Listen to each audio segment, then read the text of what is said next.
Happy Dussehra सगळ्यांना। सकाळी आर्याने सरस्वती यंत्र काढलेला, त्याची पूजा वगैरे केली। छान अशी पूजा करून देव धुवून घेतले आणि सगळी पूजा करून मी माझ्या कामावर आली। आणि कामावर आल्याच्या नंतर इथे काय बनवलं ते सांगते। तर इथे मी बनवली होती साबुदाण्याची खिचडी नाश्त्याला।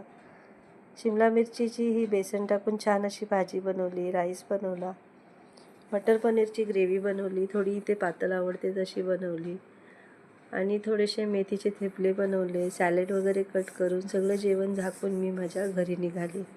आणि घरी आल्याच्या नंतर थोडीशी रांगोळी बाकी होती, ती रांगोळी टाकून घेतली, छान अशी रांगोळी टाकली। आणि त्यानंतर मग मी आणि नरेश निघालो आमच्या देवीच्या दर्शनाला, जे आमची कुलस्वामी आहे ट्रॉम्बेला, तिथे निघालो। आणि या नवरात्रीमध्ये अजिबात टाईम नव्हता मिळाला होता की नरेश कधी घेऊन येतील म्हणून।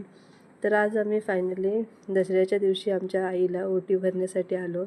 छान अशी साडी चढवली, देवीली छान पूजा केली, नरेशने केली, मी केली, नमिताने केली। आणि इथून मग आम्ही निघणार। तर इथे बाहेर पण गाड्यांची खूप पूजा करत होते सगळेजण दसऱ्याच्या दिवशी। त्यानंतर आम्ही आमच्या शिवमंदिराच्या इथे आलो आणि इथे आल्याच्या नंतर दुपार होत आली होती आणि शिवमंदिराच्या इथे पूर्ण साफसफाई चालू होती। थोडंसं दर्शन घेतलं, हनुमानजींचं दर्शन घेतला, त्यानंतर शिवमंदिराची थोडीशी पूजा वगैरे केली आणि फक्त आशीर्वाद घेऊनच निघायला लागलेलं। दत्तदेवांचा आशीर्वाद घेतला।